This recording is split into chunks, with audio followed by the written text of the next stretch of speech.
Konnichiwa and welcome to episode 51 of the Leadership Japan series. And I'm your host in Tokyo, Dr. Greg Story, President of Dale Carnegie Training Japan. And much more importantly, you are a student of leadership, highly motivated to be the best in your business field. If you enjoy the program, then you might consider subscribing on iTunes. Also, if you'd like to own your own access to 102 years of the accumulated wisdom of Dale Carnegie Training through free white papers, guidebooks, reports, training videos, blogs, course information, plus much, much more, then go to japan.dalecarnegie.com. In fact, the judges are definitely asked nasty questions, trust me. That's their job. But in business, you will have people from a rival division, rival part of the group. Your personal rival is going to ask a nasty question that's going to make you look bad. That's the objective. We're going to talk about that when we get to Q&A at the end, how to deal with that too. So, needs versus wants. So, this is very critical. What the audience may want, what they may need, may not be the same thing, because you may have discovered additional things. Now, for the client particularly, they're looking for something. The client said, we want you to do this piece of work, and they're going to give a presentation from you to them on this. So this is what we want. But what you may have found is something that they need to know that they haven't thought about. And that's really the value of JMEC, that you can actually be someone who's going to be able to present something that they haven't even considered. Really something fresh and new and innovative. So look for that. And then, what are the goals? You know, the judges' goals are to have stimulating, sparkling, fantastic presentations. They're going to keep them on the edge of their seat right through a couple of days of marketing. That's their goal. So don't bore them, right? And most audiences, as I said, only 3% of the presentations they see are stimulating. So we're going to make sure that you are all in that 3% that the judges are going to see. So we talk about, defining the structure and how will we open, what are the key points, what's the proof, what examples will we use, what proof will we draw on. Then your PowerPoint should show that, and if you're using PowerPoint, keep it very, very brief. You can even have just photographs and no words, actually. So visual images might be just all you need, one word. A photograph of one word may be all you need. I attended professional development, executive training at Harvard Business School, and one of the professors, they had a type of pit-style auditorium, and at the back wall, he'd written 10 words, and for 3 hours, he lectured. No notes, but he had his 10 words on the back wall, which was his 3-hour lecture, because each of those words represented a piece of his talk. And that kept him in order. No PowerPoint, just way we went. So the same thing, PowerPoint can be like that. PowerPoint can be one word that stimulates in your mind, this is what I need to talk about now. And here's the next picture with one word, or even no word. Well, that picture represents that, I'll talk about that. So it doesn't have to be masses of data, masses of text. It can be something that is a hint for you, and something that's interesting to look at. Or it could be graphic, it should be showing graphs or whatever. But think about how you want to organise that. And then the flow of ideas should have a logical progression. That would be ideal, so it's a bit easy to follow. So, what is the purpose of the presentation? Now, the one we're going to do is to convince and persuade, is the first one. Convince the judges that your team has got the best business plan amongst all the business plans, which is going to have the most impact for the client, which is going to build the JMEC brand to the absolute maximum possible.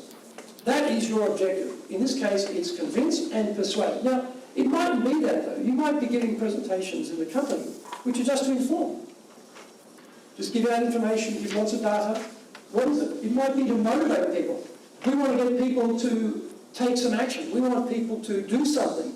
Not just give them data, we want some follow-up, we want some commitment, we want some sign-on, we want some flesh in the game. Money on the table, we want something to happen.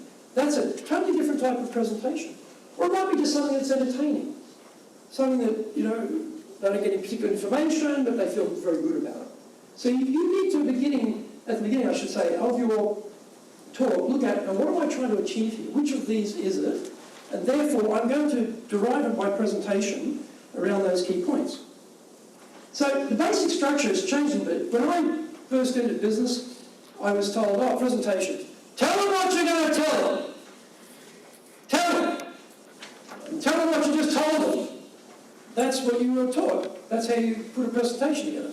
We haven't gone too much further than that, but we start now with an opening that really breaks through, grabs attention, gets people listening to you.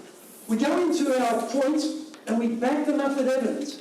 Point evidence, and then we come out with a close at the end. And this is, again, it's in your manuals. So we talk about what are the key points. Again, get those down, grab the attention, have the evidence to back up the key points, and closing is last impression. So first impression, last impression.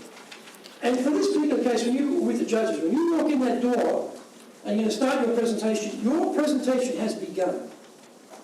From the moment you hit that door, your presentation, how you conduct yourself, how you walk around, set up, whatever it is you're going to do, that is already started the presentation. It's already begun. So think about how you're going to do that so you come and you look very professional. Set up very quickly, everything done very nicely, everyone standing out, looking very, very proper, very professional. And then last impression, the last thing you say, how you look at the end, makes a big difference. So plan that. Don't leave first impression and last impression to chance. Because they're so critical, particularly first impression, plan it. The same in business. We make snap judgments about each other. We form impressions of others very quickly. And we are very slow and we are very reluctant to change that first impression. We might, but we'll make a snap judgment about someone just by the way they're dressed. I don't like those yellow laces on his shoes. And he's got a purple bag. He's got no colour sense at all. He's got red as well. You know, we're making a snap judgment about someone based on what we see. Could be totally wrong. But we've already made that judgment. And then as we get to talk to the person, we start to unwind that first impression perhaps, or usually no. So if that's the case, then don't allow a first impression to be a chance thing. Plan it. Make sure it is a very positive first impression. And the last impression, last thing you say, ringing in the judge's ears is very critical. Determine what that will be. So here's a little start with the opening. Now, I think in your manuals, this is, where is this? This is in the opening section there somewhere. You can find that on page, where are we? On page 3.2. Okay, 3.2. So I'm going to ask you to give a presentation today. The presentation topic is why you should do JMEC. Talking to prospective JMEC participants. You've done it. Why should you do JMEC? That's your topic. I'll give you the topic so it's all consistent. And you know the subject because you've been through JMEC, you're experts. Now, the oh my there is a startling beginning. Something's a bit surprising. As you said before, start with something a bit surprising because it grabs our attention. Now, it might be a particular fact, it might be some incident, it might be some information that we don't know that really grabs our attention. Think about what that might be. Then a puzzle. Puzzle is something that gets people thinking. It might be through a question you ask that they start to mentally take that on board. Here's a good question. Let me see. Okay. What month is your birthday? May. Congratulations.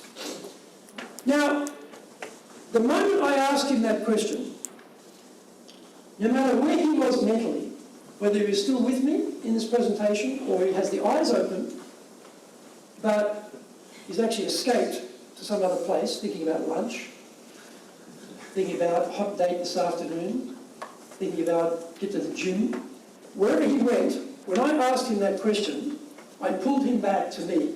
So questions as a speaker are very powerful. If you're losing your audience, hit them with a rhetorical question or even a specific question. Rhetorical are good because they're never quite sure whether they should answer or not. Do I have to answer this question? Or is this just a rhetorical question? It's a bit vague, I'm not quite sure. You hit them with a rhetorical question which may or may not require an answer. Bang, you've got them back in the room. So that's where a puzzle could be around a question. An event, it could be describing something that happened that gets us straight into an event. It was the last 100 metres and he fell down dead just before the finish line. Ladies and gentlemen, that is what happens to many people in their careers as they get into positions of authority, and at the vital moment when they need to go to that next step, their presentation skills are not good enough to convince the board to give them the top job. And it's like they've died in their careers at that point. We are not going to let that happen to you in your careers, because JMEC has got presentation skills in the agenda today to make sure that you go all the way to the top. So you can bring something in, no nonsense, just straight into it. Thank you very much for coming today. We are going to discuss presentation skills, and I'm going to take you through 3 critical steps that are going to get you in front of people and come away as someone they regard as a very professional, very competent speaker. Boom, just like that. So please take a moment individually, plan out how you're going to open your speech today on why you, this person, should do JMEC. Please take a couple of moments and plan that. Where you go. I'm going to give you a couple more moments, but your opening will not be very long. Okay, it's not going to be like 5 minutes of opening. It's going to be a couple of sentences, and then you're into the main body, basically, of where you're introducing the talk. So it's trying to smash through the clutter, the competition for people's attention that exists when they are in the room. Okay? As soon as they come into the room or already there, you turn up, their minds are already saturated, totally saturated. You have got to get into their heads. How are you going to open in a way that's going to allow you to do that and get their full attention? So I'll give you about 1 more minute, and then we'll try them with each other and see how they work. Okay, just practice with each other and get a bit of feedback. The feedback will be 2 things. It will be what was good and how to do it better, right? So that's the only feedback we're going to give. So we're going to practice with each other a little bit, just to practice the opening, see how they sound. Don't make them too long, all right? I'll give you a little bit more time, then we do the practice. All right, let's wrap it up there. And please, just where you're seated at your table, each person give their opening, and the person who's listening to the opening gives some feedback. So we're at a table of 3. The other 2 people can see feedback. What was good about that opening? How could they make it better? And then each person take a turn and share. Anyone have any questions? We all good with that? Well, here's the first question. We all good? Okay, please, as teams, help each other. Good, better, give some feedback, practice your openings. Go, please. Pull it up there. We've still got other things to do today, so we'll pull it up there. So with your opening, you've managed to get through that, which is great. Now we are going to go into the main body. If you have a look in your manuals, you'll see on pages 3.4, 3.5, it talks about the acronym DEFEATS, D-E-F-E-A-T-S, which is really to help you about evidence. I said before that your content, your critical points need to be backed up with evidence, because just because you say something does not make it true. You make any statement of any time, people will doubt it. Particularly if you're in sales. If you're in the business of getting people to take action or trying to persuade them, it's not just an inform or an entertaining mode. If you're in that sales mode of, I'm trying to persuade you of something, or I'm trying to motivate you to take some action, and you just make a blanket statement, people will be doubtful about that. They will doubt what you say. Well, that's what you say, because you want me to do something. So you need to have evidence. Now, this idea, the evidence might be a demonstration. Now, particularly in JMEC, where depending on your product, you will have a physical product. I had a very exciting client once, and their product was a pump. Pretty groovy product, you know, a pump. Now, we brought some pumps. We brought some micro pumps, and we brought some very large pumps that used in big machines in the food industry. And we had them on the desk so that people could see this is what the pump looked like. Or another case, they were bags, they were knapsacks, and this sort of had different ranges of them. So bringing examples, or if you can demonstrate something that proves the point that you're making, or they could be just facts. They could be, provable facts. There might be some exhibits that you can show, or some statistics that you can use. All of these things be an analogy. Now, an analogy is a great methodology of taking something that is rather complex and presenting it in a way that is very simple for the person hearing it. So you're comparing two things which are totally unlike, but you're drawing them together in a way that makes something rather difficult more readily understandable. I'll give you an analogy, say a simple one. I'll put two things together. I'll put flying a Boeing, or let's fly an airline, not a Boeing or an Airbus, we won't get into brand promotion here. Flying an airliner and public speaking. Now, flying an airliner, public speaking, do not seem to have any necessary connection. However, I'm going to connect them through an analogy. And the analogy is this. Giving a public presentation is like flying an airliner. The takeoff point when you're flying an airliner and the landing point are the critical points in that flight. When you are presenting, your opening, grabbing that initial attention, your closing, final impression, are the critical make or break points for your presentation. So there's an example of an analogy. I've compared flying an airliner with giving a presentation. No necessary connection, but it makes it very clear. Oh yeah, takeoff, that's right, people crash on takeoff. Oh yes, people crash on landing. Yes, I know that. I can see why that's very critical. First impression, last impression. Yeah, I get that. So this is where I'm using analogies. And finally, testimonials and statistics. If you can quote an authority, someone that is recognised in the industry or the field, this is what they said. It backs up what you're saying. We use Warren Buffett all the time. If you go on our website, you'll see lots of stuff from Warren Buffett about how great Dale Carnegie training is, because he did it when he was in his 20s, changed his career. He said, "It changed my life.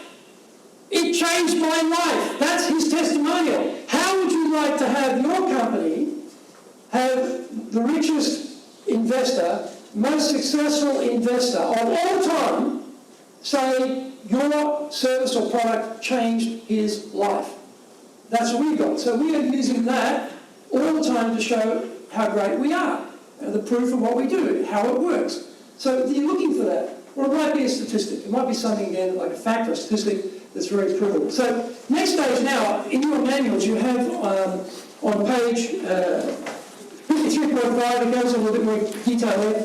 But we just go back one onto page 3.3.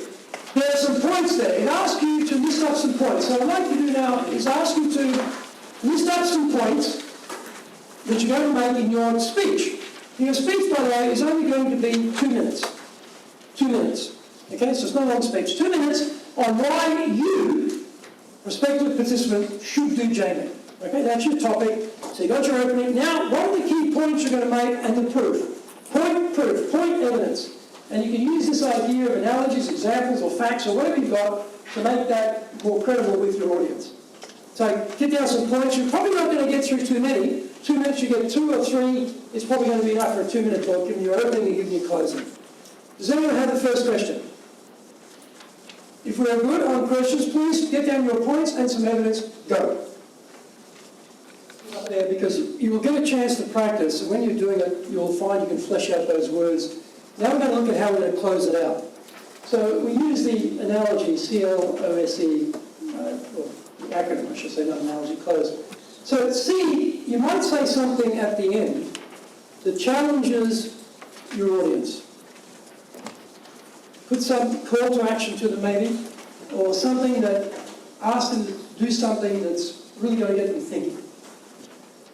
It might be a repeat of what you said at the beginning. You come back and you highlight a particular point. So you sort of tie the front and the end together very tightly. As I said in the beginning, blah, blah, blah, blah, blah. Right? Do something like that. Offer some benefit. What is the benefit of them taking your advice, taking some action? What's in it for them? So it's not just about you, it's about them and benefit, not just a feature. Okay? Or it might be a very tight summary of the key points again, to make sure people remember what the key points were. Or it could be something very exaggerated and dramatic. Again, last impression, something that really sticks with people. Okay. So think about how you're going to close out this talk now, this 2-minute talk on why you should do JMEC. How will you close it out so you have a very strong, positive, final impression of you, representing your organisation, representing yourself on this topic. Okay, please go ahead and design that. Design your close, please. Then we'll get up and we'll practice beginning, content, and close. Right. Real good? You're going to get a chance to run through the whole thing in a moment. So, opening, key points, evidence, close, the whole thing in a moment. We'll get some feedback on that as well. Before we get into that, I want to talk a little about Q&A. Now, you will have Q&A, of course, with the judges. There's going to be questions coming from the judges. So I'll address that first, and then I'll talk about Q&A in general. As a group, when you're presenting, here's my recommendation. Forget about democracy. Forget about, there's half an hour, there's 5 of us, so we'll all have, 6 minutes each. Forget about that. If you want to win, find your best presenters. Probably maximum 3. It splits the judge's attention too much to have more than 3. You get at least 10 minutes each, which is a substantial amount of time to actually get some rapport built with the judges. I recommend, if you've got someone who's very good, 1 person or possibly 2 people. 2's nice, a bit of change. Democracy says everybody, that's fine if you don't want to win. Right? That's up to you. So I recommend you try that. Look for your best presenters. Go for the people who are going to have the best impact with the judges, and possibly 2, max 3, I think. Now, when you get questions, have the gatekeeper, have the navigator. Question comes in from the judge, like a missile. Don't take it directly. Someone will receive the question from the judge. Thank you very much. I think that Jane is the best person to answer that question. And in the moment, because you will have prearranged this, so Jane knows if it's on this topic, Jane's going to get the question. So as soon as the question comes out, Jane knows this is mine. But you are giving Jane valuable seconds to compose her mind, compose her thoughts, before she gives the answer. I think Jane will be the best. Jane, would you mind answering that question? It's only brief. Don't make it like, and now Jane, I want you to answer that question, but I think, yes, you are definitely better. Don't pad it out, right? Don't drive the judges nuts. Just a couple of seconds is enough, and then someone navigates who's going to do what, so that you don't look at each other. And if it sort of comes out of left field as no one's really covering that, you might be the person to answer it, or you just throw it to someone. But you're going to tell, well, actually, that's a very interesting topic. I think that probably Bill is the one. So, Bill, no one knows who's going to get it, but you all know it's coming. So you're all ready to answer it if it's not in your designated topic. So that's what I recommend in terms of handling Q&A. Thank you for joining the Leadership Japan series. Remember, consider subscribing on iTunes, and to access your Dale Carnegie training free white papers, guidebooks, training videos, blogs, course information, plus much, much more, then go to japan.dalecarnegie.com.